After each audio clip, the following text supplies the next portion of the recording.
Olá pessoal, hoje eu vou mostrar para vocês um modelo de relatório de avaliação de atletas de futebol de campo. Os dados que vão ser mostrados para exemplificar o modelo de relatório foram coletados pelo Embrad em uma equipe profissional de futebol. A gente prestou consultoria para essa equipe.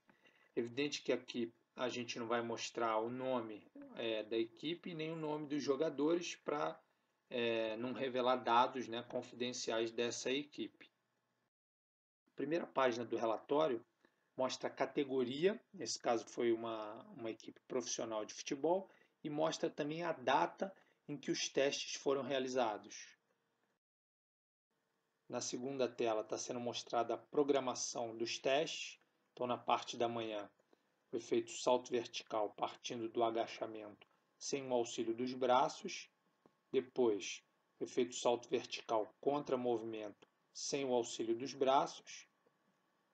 Depois foi feito o teste de agilidade, teste de velocidade e no período da tarde foi feito o ioiô intermitente nível 2, que é um teste para avaliar a resistência especial dos jogadores. Então, como é que foi o protocolo do teste do salto vertical?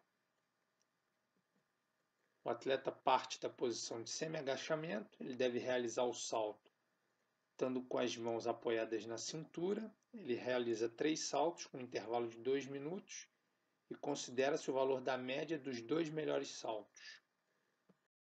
Então aí tem o resultado da avaliação. Então a gente dividiu os resultados por posições: goleiros, laterais, zagueiros, volantes, meias e atacantes. Tudo que está mostrado em azul, as barrinhas e azuis, significa que os atletas estão dentro do padrão de referência. Esse padrão de referência ele foi escolhido aí com base nas informações do banco de dados do clube e também em dados coletados na literatura. Então, por exemplo, no caso dos goleiros, o valor de 50 centímetros foi definido como padrão para os goleiros. O valor de 40 centímetros foi definido como padrão para os outros demais atletas.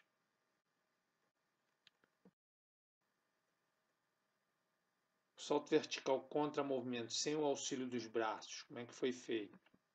O atleta parte na posição ereta, realiza um rápido agachamento, seguido do salto com as mãos na cintura.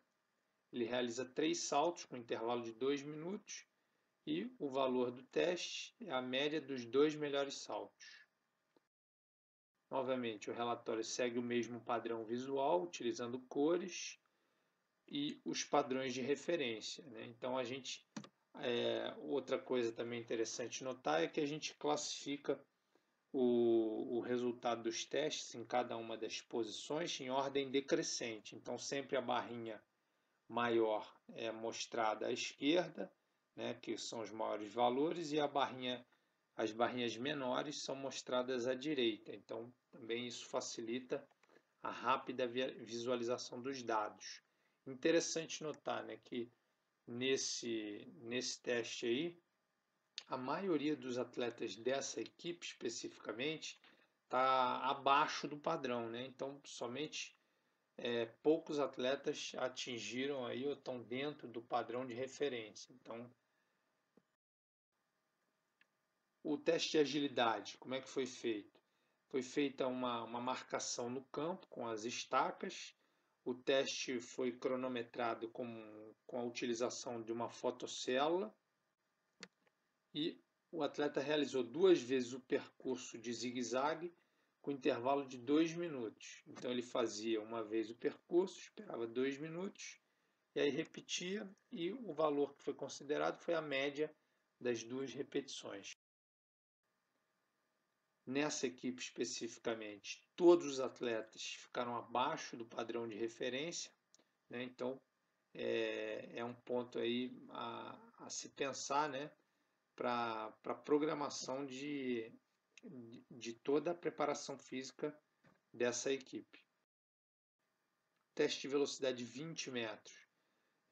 Uma linha reta em 20 metros, com a demarcação dos cones, e o atleta faz 2 vezes o percurso, e com 2 minutos de intervalo entre cada uma das tentativas, e considera-se a média das 2 repetições. Também, a maioria dos atletas dessa equipe ficou abaixo do padrão de referência, né, que está marcado aí, mostrado com a linha verde. E, por último, no período da tarde, foi feito o ioiô, que é um teste para avaliar a resistência especial dos atletas. Como é que foi feito? Uma corrida de ida e volta de 20 metros. Ao chegar, o atleta faz uma pausa de 10 segundos e parte para um novo esforço. E ele repete esse ciclo aí, né, de ida e volta 20 metros com 10 segundos de pausa, até que o atleta não consiga manter o ritmo dado por um sinal sonoro.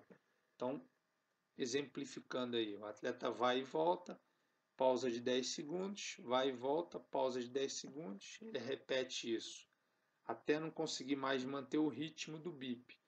O que significa? Tem um sinal sonoro, umas caixas de som, né, e um CD próprio para esse teste, e quando o atleta parte, ele parte a partir de um sinal sonoro dado por um bip, e ele tem que chegar lá na linha lá dos 20 metros, coincidentemente com o bip. Então ele vai ajustando, né, o ritmo de corrida.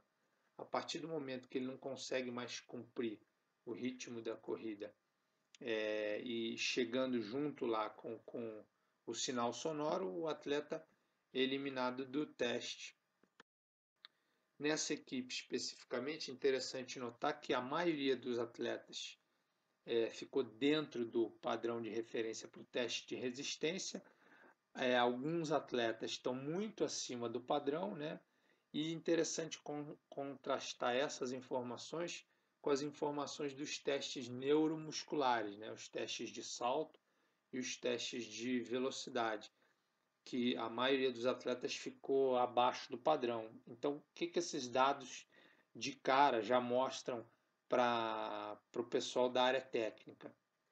Que provavelmente é uma ênfase está sendo uma ênfase grande está sendo dada aos exercícios de resistência, né? E isso, por alguma razão, tá criando um impacto negativo nas adaptações relacionadas ao sistema neuromuscular.